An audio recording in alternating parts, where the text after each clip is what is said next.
Hi, Hearties. Welcome to another Heart to Hearties this week. I'm Jeanette from Michigan, and today I'm joined by some of my admin friends. Marg from San Diego, California. Christy, also from Michigan. Michigan holding in it the down house. today. And today we're so excited to be joined by the one and only. He's a director who's been with us since all the way back to season 1. I'm not sure many of the directors can say that, but welcome, Neill Fearnley. Hey, thank you for inviting me. It's great fun. Thanks so much. We always love to chat with you. So Mm-hmm. we should start off by saying, so this is our episode recap. So we did want to talk about this week's episode. Mhm. It was written by Ava Glass. I think that's how you pronounce her first name, Yes. who's one of our new writers. Mhm. But of course, the writer's strike is still ongoing. So today we thought it'd be fun to get a director's perspective on the episode. So it should be a lot of fun. So to kick things off, Neill, let's hear it. This was, you shot the block, so episode 5 and 6. And 6, yeah. Okay. Yeah. So what was your favorite scene from the most recent episode? I thought about this. It was hard, but it was pretty easy. So in the end, it turned out to be the scene where Rosemary's fallen asleep. Lee comes downstairs, and Elizabeth and Lucas come in with the casserole. And what was fun about the scene was, the way it's written and structured is that she's asleep. They've got to go to the door, bring them in, go all the way down to the kitchen, have the dinner, sit down, and somehow get out again, which is a lot of complexity. So when you're dealing with a scene like that, unfortunately with such a fantastic cast, is you're looking for ways to minimize, for me, looking for ways to minimize the number of setups or coverage or shots, because comedy plays so well when it's allowed to go. So what I wanted to do is not take our cast to the door, because then you have to be outside looking in. That just takes time. And so I thought, well, if we have Elizabeth, because she's used to the place, just barge in, and her and Lucas just barge past. Now Lee and Rosemary have to turn and look, and we can get the looks on their faces. Oh my gosh, what's happening here? And Elizabeth and Lucas miss it. So we get that little comedy beat of, uh-oh. And then they go to the table, and now I want to keep the pace up. So have Rosemary speak so quickly and so briskly, but no, listen, this is what we're going to do. And we're going to take you outside. Now, to the end of that scene, now I've got to get them from the kitchen to the door. And there was some discussion on set. People saying, well, we need to see them travel to the door. I said, no, we don't. We just need to see them leave frame, and then the door open. The audience gets that they've traveled that distance, and it keeps the comedy going. Now, another peculiar bit is when we open that door, we did that on a different day. So we don't have this, we don't have the room set with all the candles. We don't have the table set with the dinner. I'm not sure if we had cabin there. So now you're thinking, okay, well, I know. Rosemary just bursts out with them, closes the door behind them. That's the very funny thing. Goes in and closes the door behind them. They're like, whoa, I guess we're the ones going to dinner. And so we figure out mechanics like that to keep the comedy going, keep the intention of the writers going. Because oftentimes when you're writing a thing, you write it more broadly than you might want to direct it. They're putting in all the information for you. And then we try to look for is, what's the intention behind the scene? What are you after here? And for me, what they were after was this lovely, lovely comedic beat, the energy, the movement, the speed of the whole thing. So it's almost over before it starts, and we're all left like Elizabeth and Lucas go, Yes. what was that all about? So that's the goal. And I think we did it rather nicely in that scene. I was very proud of it. Yeah. Seeing Pascal as Rosie just be like, all right, now get out, like in the nicest 1920s way possible. Oh yeah, to the very door, politely, just, but out. Time for you to go. Yeah, and to turn it completely on its ear from being about her to being about them. And yes, right. Yeah. That was so good. And when we're doing something, what we block a scene like that, we work out a lot of those mechanics with the cast. How can we do this? How can we make it honest for you guys? How can we make it so you're presenting toward the camera? All of those things we kind of work out together. And Pascal always has such wonderful, wonderful ideas. She's not often, always has thought through all of her beats. So you can often just let that go, watch it, and the other cast, okay, well, if that's the case, I'm going to be here.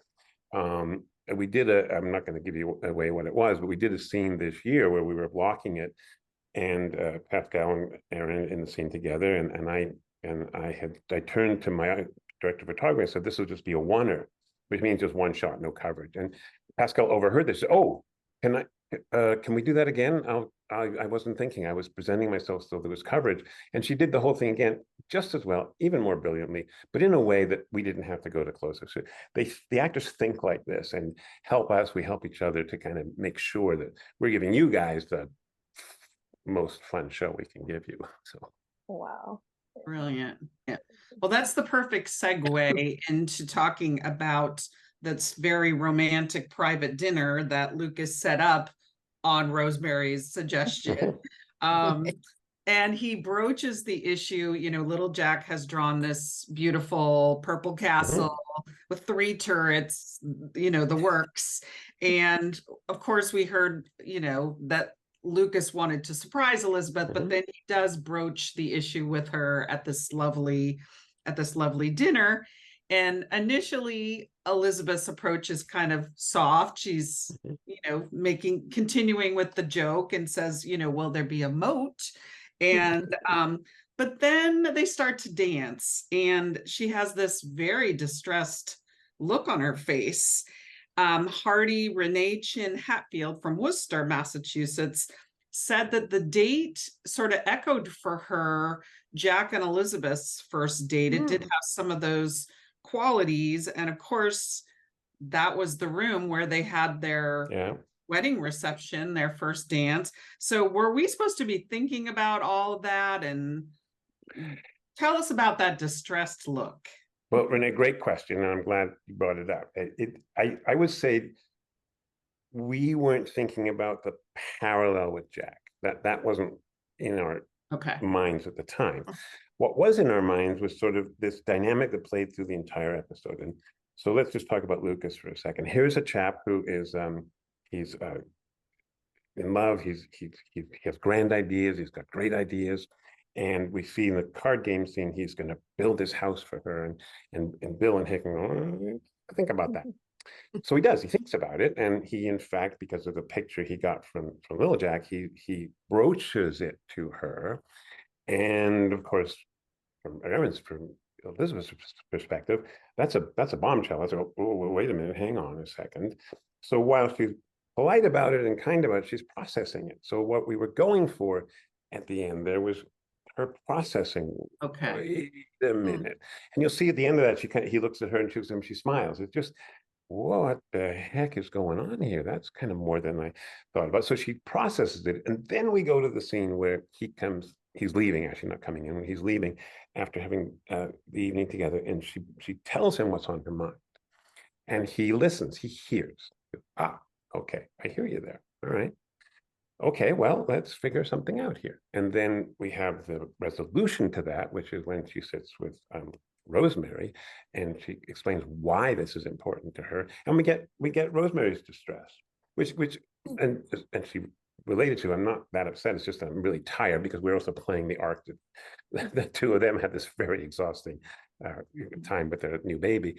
So it was kind of that layered idea that couples can come up with thoughts, have ideas, you know, broach them, think about them. I got to process that for a minute and come to some form of resolution or not as life works out. So that was kind of the arc of that. And that's kind of what that look was trying to lead us toward, because the scene should have counterpoint. They shouldn't just be flat. They should have beginnings and middles, a turn somewhere to make you push on to the next beat. Okay, so her distress may not have been distressed as much as it was just taking it back, processing it. Okay, all right. And there was even a little wonder if the music was the same as Jack and Elizabeth had danced to. So that's where I think some Hearties got off on a tangent. It may be. I gotta say, you guys know more about the show than we do. I think we did a side by side and determined it wasn't, but I'm just making sure. So last season, you know, you were the director behind several swoon-worthy moments between Lucas and Elizabeth. The birthday sleepover, right? That was yours. And then the incredibly poetic one in which Lucas comes back from his trek on the motorcycle and Elizabeth's waiting for him. And they say the things about, you know, when we're married, we'll have trouble tearing ourselves away from each other and that kind of thing. And so after so much passion, I wonder how we got to this place, because it feels a little different. There's a little bit less kissing, there's a little bit more discord. And Christine Tamburello Palermo from Tomball, Texas wonders, is this pre-wedding jitters or is this something deeper? Well, I'm not going to give anything away, Christine. That would be. Come on, Neill. That was a nice try, Christine. Nice try. Thank you. It's all of those things in a way. I mean, if you think about it, you know, in terms of telling a dramatic tale, again, as I said, one wants counterpoint, one wants places to go and things to discuss and things to think about, so that we kind of progress the story and progress their growth as characters, or everybody's growth as characters within a series. And I know there's a question later that I want to speak to on that too. But I think really just from the writer's perspective and the design perspective, it's really just about that idea of people exploring things, exploring ideas, exploring thoughts, exploring relationship, and finding new things about each other they may not have known, you know, and uncovered, and then working through those things. It's kind of, it's got those grander layers throughout.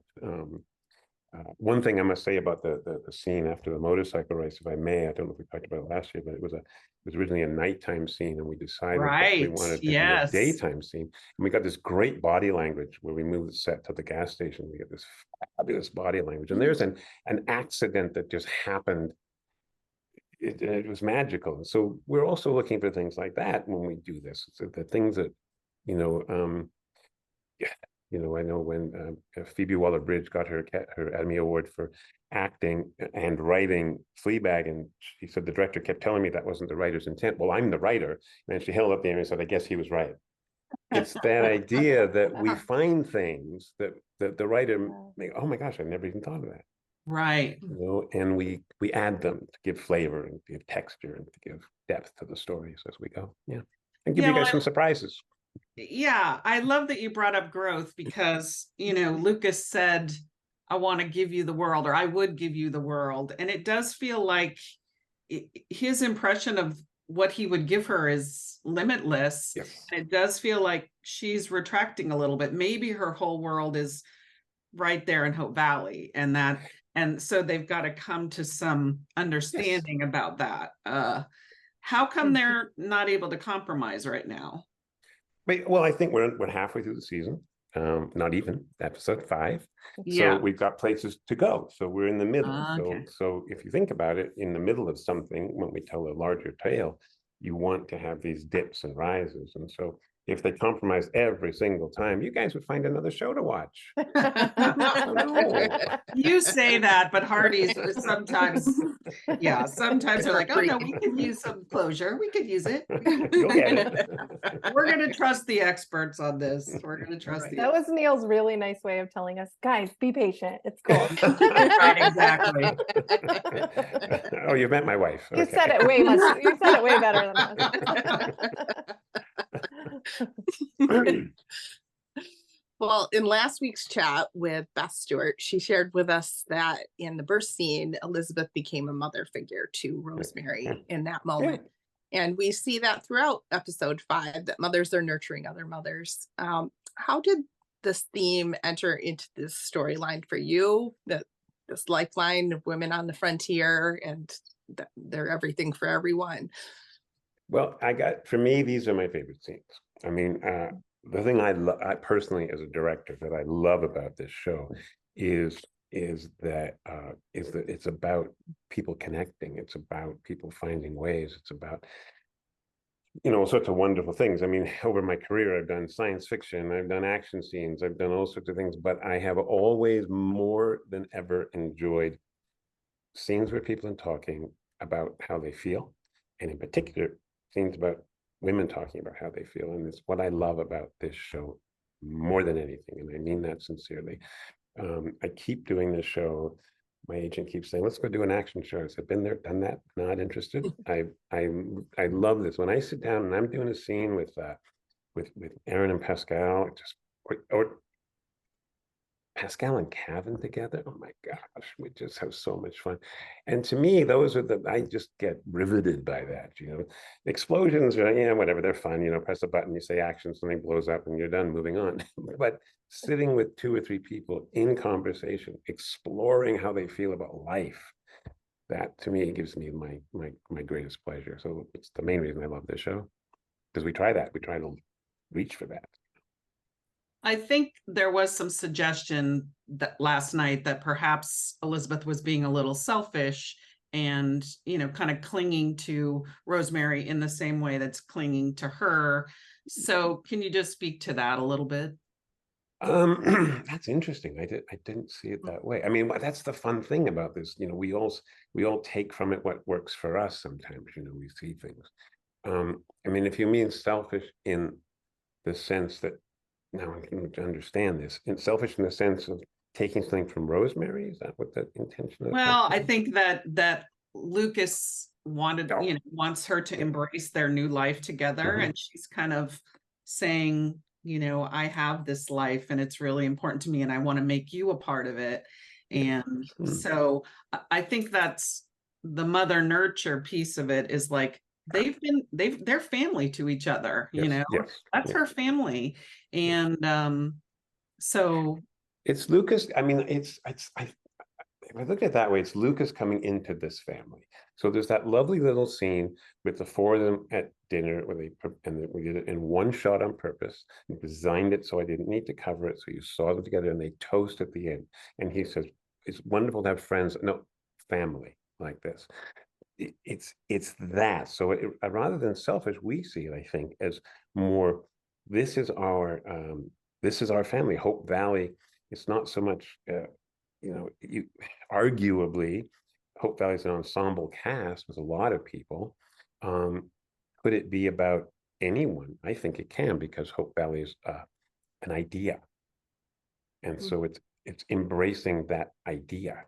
So Elizabeth is currently the pivotal point of the idea, having been there as a principal cast member. Yes, with Ned and a few others, but still, is that idea of embracing what Hope Valley is as a concept. So it's more bringing Lucas into the family than sort of stepping outside that. So I see what you might think, that Elizabeth is being a bit selfish to her partner, but it's more about bringing the partner in to our world, which is Hope Valley. I think that's how we see it anyway. I mean, that's what we're always striving for. And you'll hear it all the time, there's a line this season, not giving anything away, but someone says, you know what, we're not doing that. We're Hope Valley. We're not giving any of the story away why, but it's that idea. We're Hope Valley. We do it this way. So. Yeah, and I think you're building on what Beth Stewart said. I think it was last week it was maybe Allie 2 weeks ago, saying that the sleight of hand trick that Lucas did on Gowan's behalf, he's learning to do the tricks, but the Hope Valley way. Yes, there you go. So it's integrating. It's all. So this is the story of him being integrated into the Hope Valley way. Okay. Yes. Can you join us? Yeah.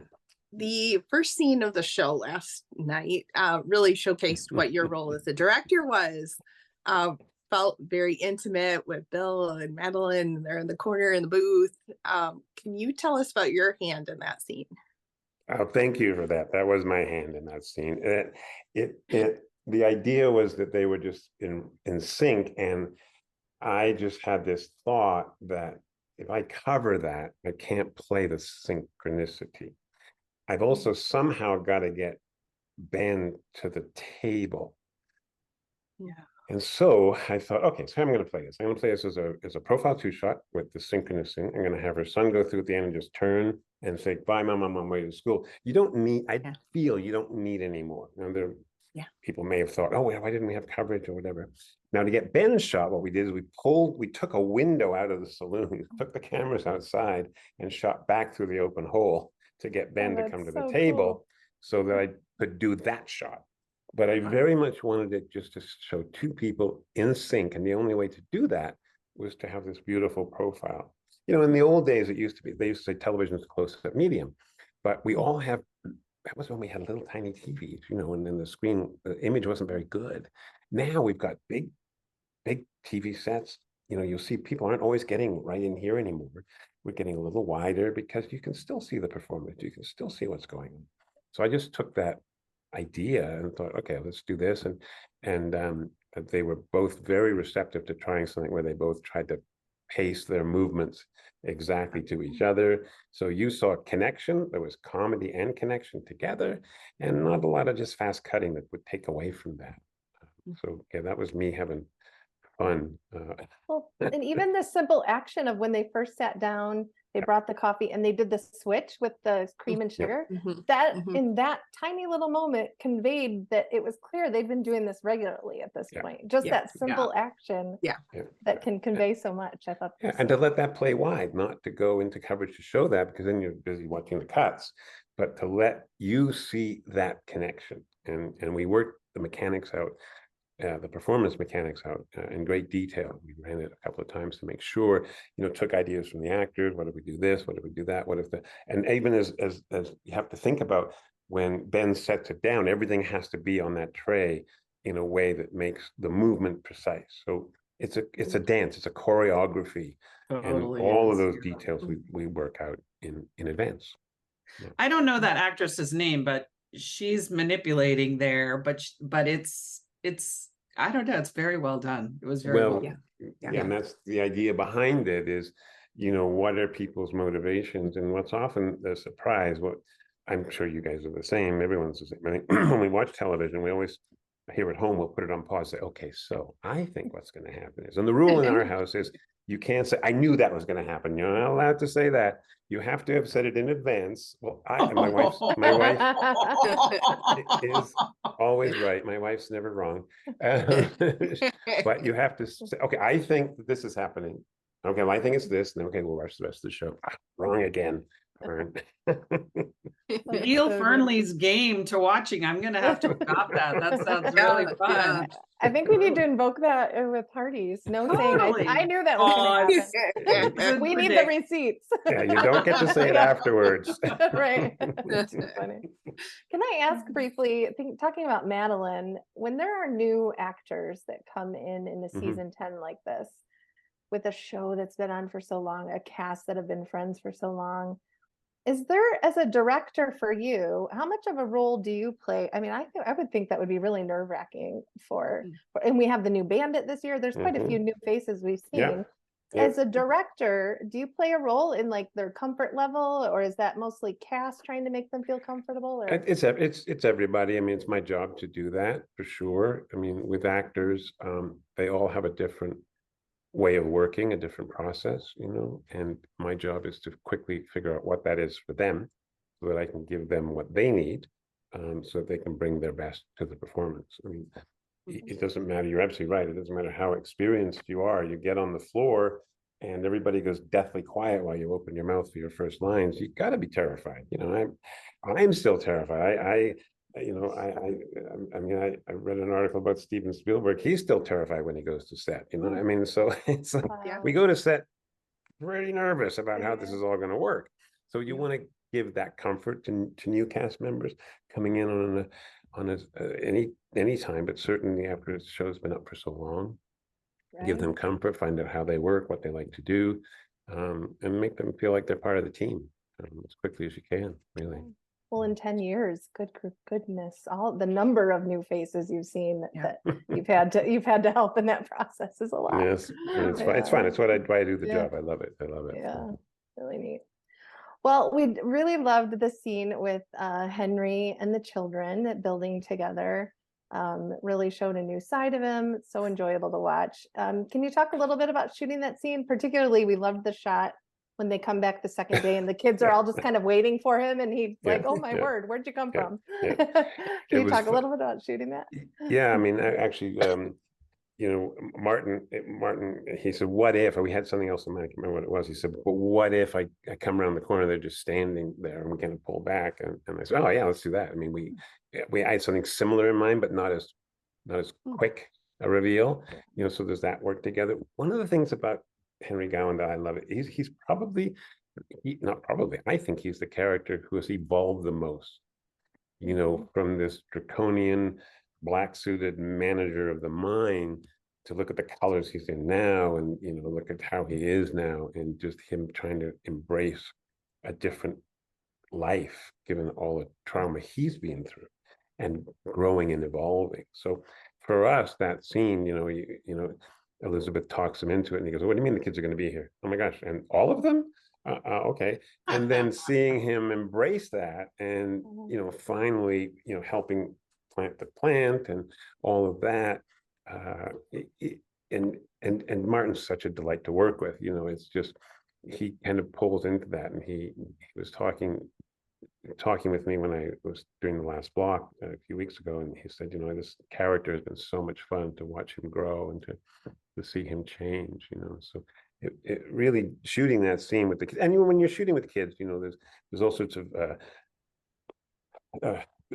peculiar mechanics, things like some of them are not actors, they only are allowed to be on set for a certain period of time per hour, so you have to kind of keep all of that in mind when you're shooting it, so that everyone gets their turn and their time. And then trying to isolate people who need, with the flower and, her plant, she doesn't want to plant the pumpkin, all of those beats and where people are in the space. They're hard scenes to put together because if you're not careful, people end up with what we call egg on their face, where you see them in the background, nothing's happening. So you want to kind of find a way to keep it engaging and interesting. And with kids, it's a little harder because they're younger and they're not as experienced. And you need to make sure that you protect them, from just feeling like they're just got nothing to do in a scene. They're just standing there waiting for their line, so, and make them look like they're fully engaged. So they're tricky mechanically to do, but when they come off like that, and especially one of the things that I tend to do is I tend to sit back with the younger ones, with little Jack, for example. I talk to him a little bit, but I sit back and let Aaron engage with him because they've got a rapport. It's they're not looking at some guy they hardly know and they're 5 years old coming and say, here's what you should do and do this and do this and do that. They've got a rapport with Aaron already, so I'll let Aaron help them engage with us so that there's a connection there. So oftentimes with kids and in the classroom scenes too, often let Aaron be the teacher and treat it that way, and then I'll just lean in when there's something specific that I need, so as not to overwhelm them with some guy coming in and Well, and a few of us caught the moment we were talking about it, and we saw some tweets about it where Remy, what's the character's name? Sarah, right? Sarah. Where she placed her little hand on Gowan's at the end. And to me, there definitely has to be some comfort level there with Martin too, with that. And the way Gowan doesn't even react, it's now so comfortable for him. And we did work that was a beat we worked out, but I let Martin take control of that with Remy, so that she was comfortable with him doing it. I just explained to them what I would like to see happen, and it didn't happen exactly as we had planned, but it happened in such a lovely way. We're done, we're good, we've got it, we've got what we need. So with kids, we do a thing with kids often, give a few tricks away. When we do what's called the master, the wide shot, and oftentimes you'll frame them so the little child, the younger child especially, is in the shot, and you shoot that at the same time. So what happens in the master, what happens with the young child is the same. Now, if they veer from script, the adults are able to adapt to that. So now I can come around on Aaron or Pascal or somebody else, and if one of those kids has thrown out this funny little line that none of us expected, well, we've got that now, and now the adult can change their line to reflect on that. If you go the other way around, it doesn't work as well. So I tend to shoot it that way when I can. Shoot the kids first, shoot them early, get the magic, then have the adults adapt to that so that you guys get to see the fun and the wonderful things that kids are capable of giving you out of the blue. You know, Mhm. And we've loved to see more of the kids this season. It's been really Yes. great. Great. they're hard for us when we get the kids. This is gonna take a long time to do, but they're always fun in the end, and they're just we got to complain about something. There you go. Well, I wanted to talk about one of the other really poignant scenes between Mei and Fiona in the cafe. That was kind of cool to see how they shared a soda and kind of cracked them open while they were sharing a soda while sharing with each other. It was really, and it was, I went back and rewatched it today, and the way it was shot was the conversation was so important and so beautiful that it was just lovely the way that was shot, so we could really see the emotion from, and they just acted so well in it. It was beautiful. But can you talk a little bit about that scene? Well, thank you for that. That was an idea that I had. I knew that, you know, Fiona liked soda, and we had and it wasn't written in for any of that. They just came into the kitchen and started talking, and I thought, that's not, it needs to stop from what they're doing, from clearing away the dishes. I think it might have even been written that they were just clearing dishes. But no, it needs to stop, and it needs to connect. So what? Oh, well, how about a couple of sodas? So I just thought, how about a couple of sodas? Talk to the cast. So what do you think? They'll say, we'd love that. Great. Okay, so let's try that. Then, okay, in order to do that, so May, you put the dishes in the sink, you know, take them up here, and she'll just go to the ice box and get them and bring them out, and then we'll just stop, not the scene, but stop the movement, and have the connection across a drink together to be what brings you two together. So that's all you're talking about. And that's, so that was just me when I doing my prep, thinking what's going to make this what's going to make this resonate. And I just, for whatever reason, happened to have that thought. And we tried it, we loved it, and thank you, it worked. So we got away with it. Yeah, beautiful. Fiona must have performances. orange dye in her blood by now. I know. I actually I would say. tweeted that whole valley needs a dentist for as much soda as she drinks. She's had a lot of orange pop. True enough. I did want to insert one more. I'm talking a lot, sorry. While we're on the topic of Mei and Fiona, I noticed something in the salon where you did some shots in the mirrors.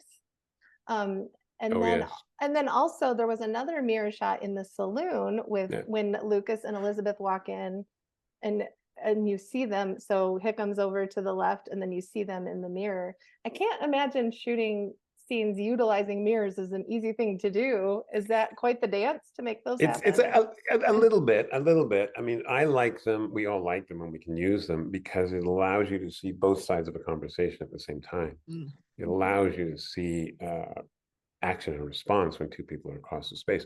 The one that we put up in the saloon, when the production designer put it up in the saloon, it's actually on a gimbal, so we can twist it to wherever we want, but we can twist it to a number of different angles. So we were able to twist it so you could see the door. And when I decided to put them up at that end of the room, because it was more intimate, I thought, okay, well, what we'll do is we get a couple of things out of this. We get the fireplace, which is more intimate.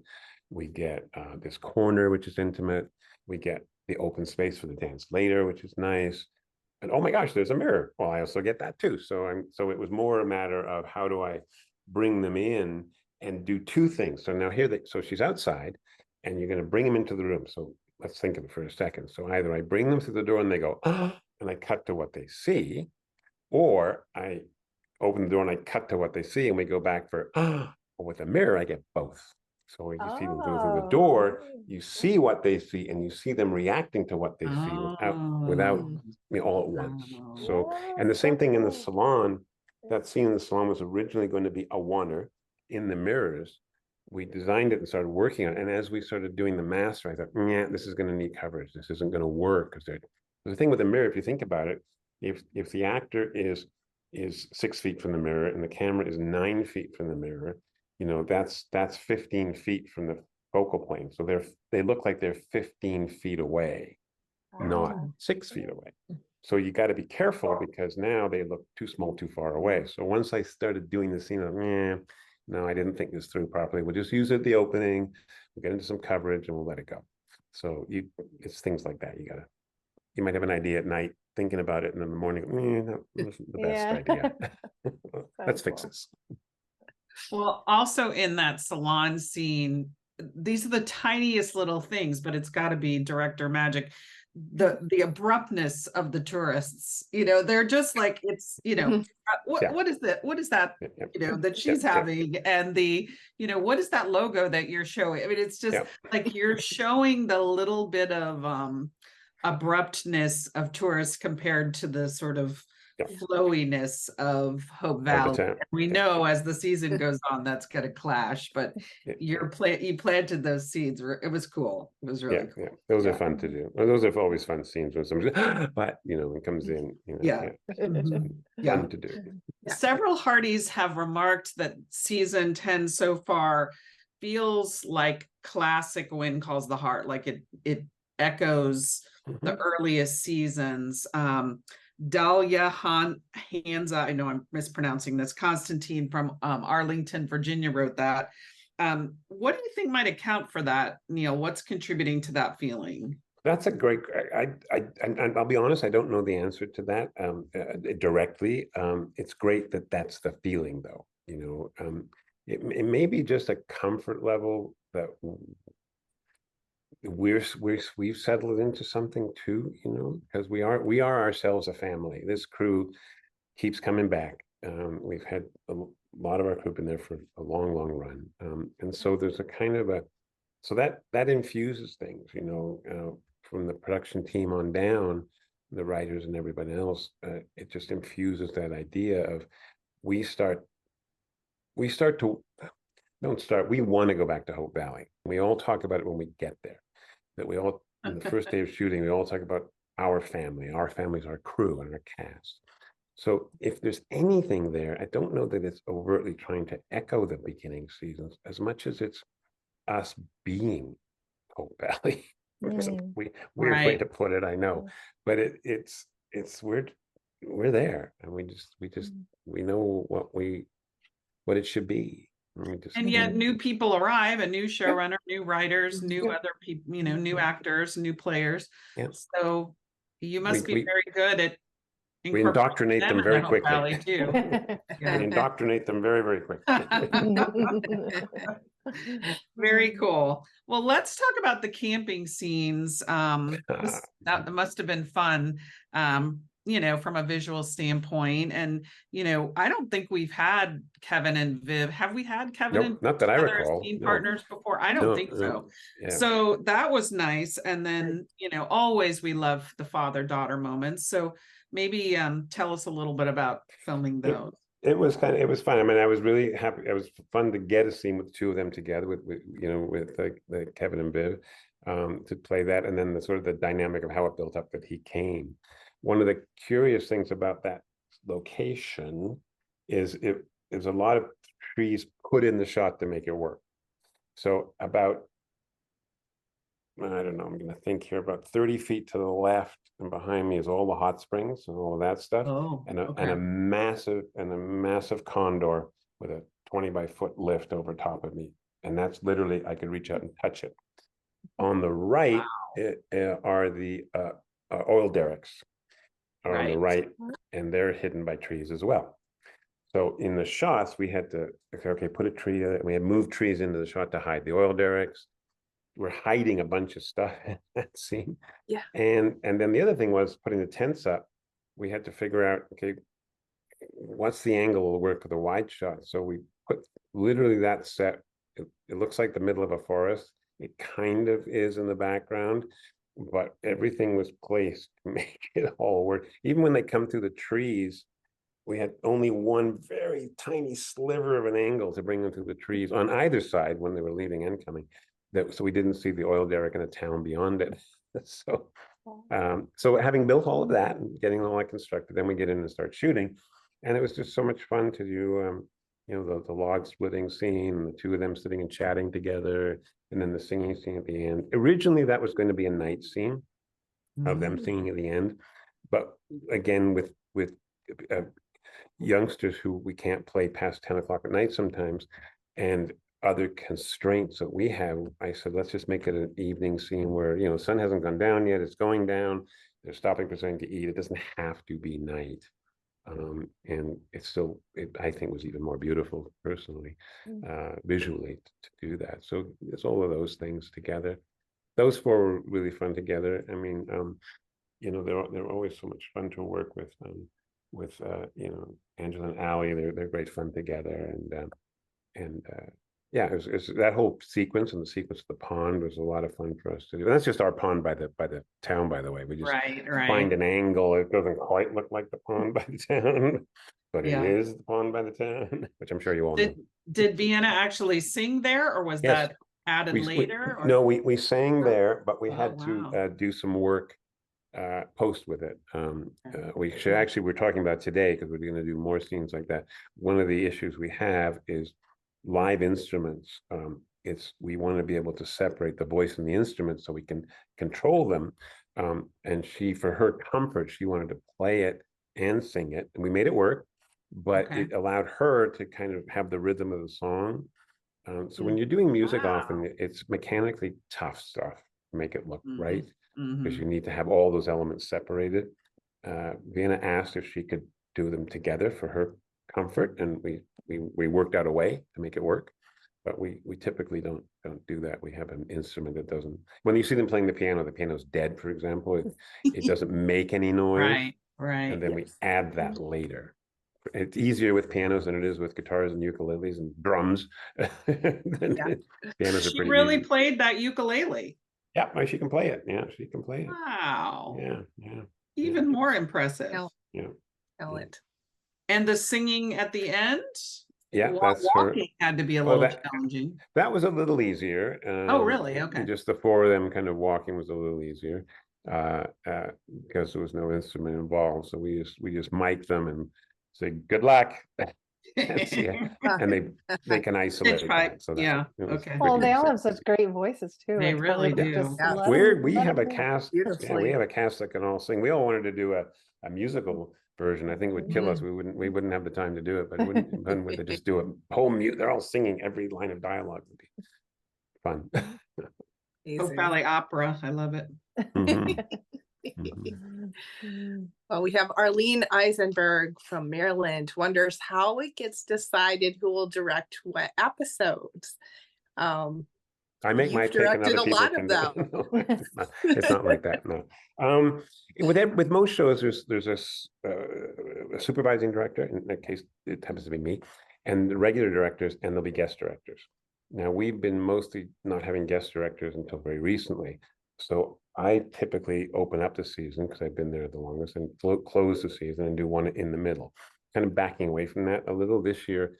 I just opened up the season, and Peter Deloise, who has been done a lot, he's going to close the season. He also opened one or two for me when, depending on our schedule. So we're doing other things and we can't make it.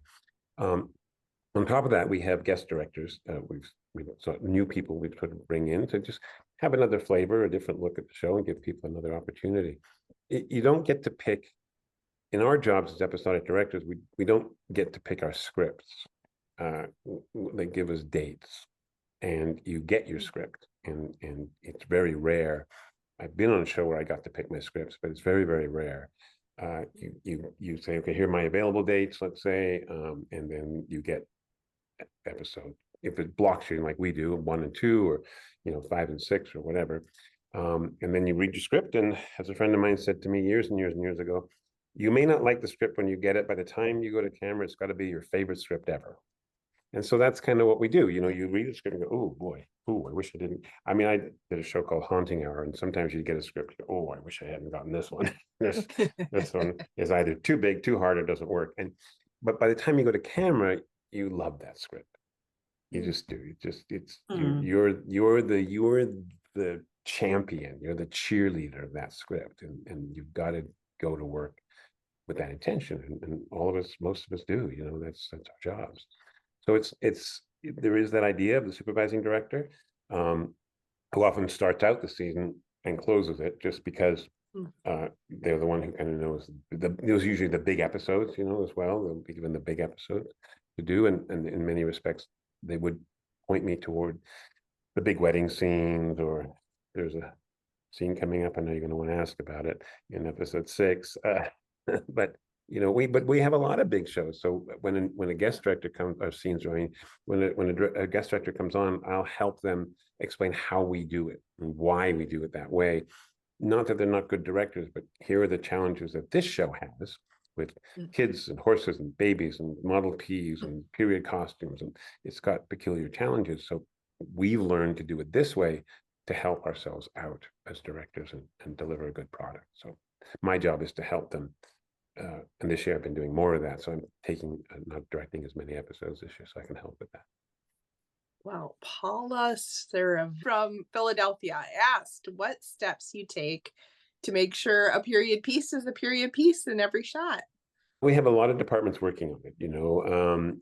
We've got costumes, figure out what that every department, props, if, for example, did a prop exist at that time that looked like that? Did it exist? So all the departments take responsibility for what they're doing to make sure that we have that. And then from my perspective, asking for things that might be nice in the shot, or pulling things back where I think, well, I'm not sure that's really the way to go. And you get caught sometimes. I mean, in prep, we hopefully get caught, not when we're shooting it.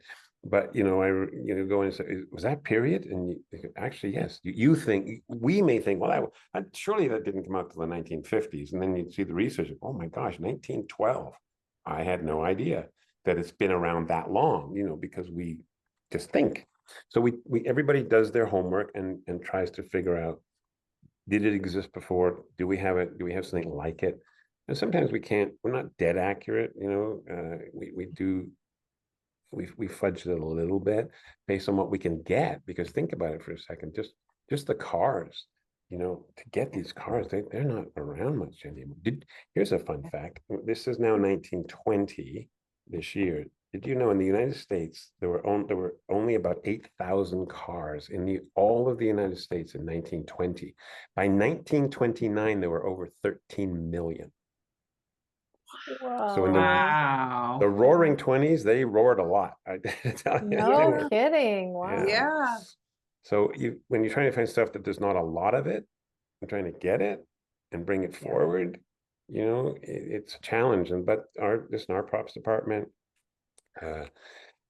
costumes, they build everything. So they don't rent it, they build it. But for props especially, to go and say, I need a teacup that's period. I need name it, anything, a fly swatter, this period. Oh, well, actually there's one this year where we had one where a rug, when you beat a rug to get you hang it over the clothesline, and we need a period rug beater, and it's, so things like that. We do a lot of work to research all of that. Great. So But when you say action, those actors have to put away their cell phones. They do. They do. It's best if they do that. or hide them in there. Or hide them somehow. I did once have an actor get upset because somebody's cell phone went off, and he said, "Oh, please, people, please, oh, sorry, that's me."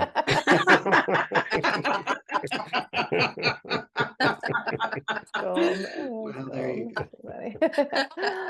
Well, we'd love to pivot a little, since you did the block, into what's to come in Hope Valley. Of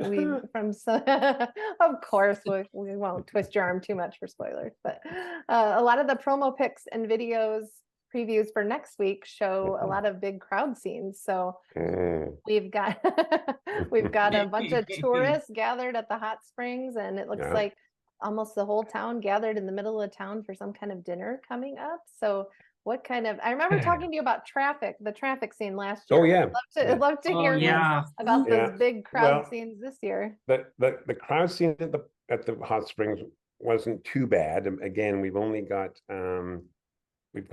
of the 4 directions you can have on a set, there's really only 2 that work at the hot springs.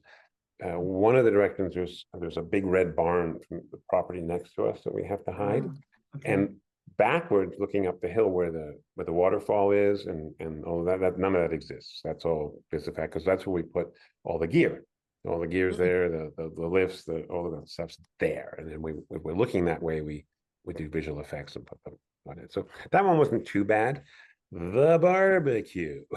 So the barbecue, which you will watch, was madness. we had scheduled it for 2 days on the third and this, I'm going to tell you all this because it doesn't give anything away, but you can watch what this crew is capable of. We scheduled it for the third and second last day. No, sorry, the last 2 days of the shoot. We scheduled for the last 2 days of the shoot. And it turned out as we got closer and closer and closer and closer that the Friday, the last day, it was going to pour with rain. So we're all trying to figure it out. And I went to work in the morning and I said to everybody, we're going to do this scene today. And they were all, they had those look on their faces. That's the worst they had on their faces. They said, how the heck are we going to do 2 days work in a day? I said, I got a plan. Just stay with me. And we raced. I had what I call my battle station with my script on a little table that they kept moving around to me. We raced against the sun and we got it in the day. I don't know how we did it. We all, at the end of the day, just looked at each other and said, oh my gosh, that's going to go down in the books. Holy cow, we pulled that off. And what happened was the next day, we had two tiny little scenes to do in the nursery. So we all went home at 11 in the morning. Yay, I love it. Well And played. it was raining. It was raining. So we got very lucky, but the crew is so great. We just worked, everyone, and the cast was so good because you had so many extras who have been on our show forever, most of them, and they'd start setting them up and they'd say, no, I can't be here. I was in the shot that was over there before, so I can't be. Everybody pulled together. Wow. And from the extras to say, no, I didn't have a drink in my hand there. And I wasn't standing by the barbecue. I was actually standing over there by the thing. And it just went like that all day long so that everybody was on their game. And we did 2 days work in one. and I slept very heavily that night. A well-oiled machine after 10 seasons. That's for sure. I just can't get over all the stripes. You know, we talked to Barbara last week about the swimsuits, and everyone seems to be in stripes. Is that ever an issue for a director to have? Oh, right, visually, yeah. As long as they're wide enough, there's a thing called moire, Okay. where All right. it buzzes. Right, but exactly, that moire, yes. They're very thin, but big wide ones, no they problem. just look like jailbirds from the. Yeah, exactly. Well, also heading into episode 6, we just came off an episode that did raise a lot of questions for viewers. We have lots of questions about Madeline and Bill. We have lots about Elizabeth and Lucas, about Rosemary's well-being. You know, there's definitely some adjustments to being a new parent there. So in episode 6, do we? Well, I think we're stretching out over all of the seasons, so we're not going to give you everything right away. I think what we were playing with Rosemary and Lee, and they'll settle into it fairly quickly because time is moving. You know, we wanted to just show that idea of, and that fun idea, and have a little bit of fun with how stressful it can be to be a new parent, but do it in a light and fun way, you know, but also in an honest way that, you know, they're both exhausted and you know, and that friends are trying to help, but also really, do you need to give us another casserole? We'd really just like it if we could be alone. Right. So we just trying to play the comedy of that. You know, I think Rosemary's, they respond very quickly, as I recall. I'm trying to recall everything, but it's just to give us flavors of things as the season goes. But like I said earlier, we're not quite halfway through yet. We've got much more to give you all.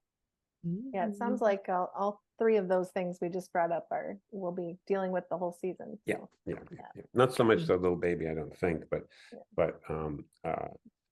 you know, they've got to come up with a name. They've got to come all sorts of fun things that parents have to go through in you know, having a new one in the household. Yeah. Well, Hearties, over the weekend in preparation for this, Neill, I watched the Heart to Hearties we did with you last year, and it's definitely one of my favorites, and you tell so many amazing stories. So I'm really encouraging Hearties to go back. I'm going to put it in the show notes, the link, so that they can go back and talk about your long history, you know, everything from how the show has changed over the years to, you know, Jack and Elizabeth's wedding, which you directed, to the grief episode after Jack died. I mean, you've really done the gamut. So It's always a treat to talk to you, and we could probably go on for many hours, but thank you for spending time with us and sharing some insights into episode 5. And we can't wait to see your handiwork in episode 6 coming up on Sunday. Well, thank you for having me. Do enjoy them. I know you guys enjoy them, but you know, have fun. Go watch it. And I'm giving you a little flavor of the background. I hope it lets you sort of peek behind the curtain. Totally, bit. absolutely. See it through your eyes, which is very fun. And Hearties, we look forward to sharing show night with you on Sunday, 9 o'clock, 8 o'clock Central on the Hallmark Channel. And don't forget to use the hashtag Hearties when you're tweeting with us. Please like, comment, and share on our YouTube page, and make sure that you don't miss a single chat, especially Neill's. Thank you so much.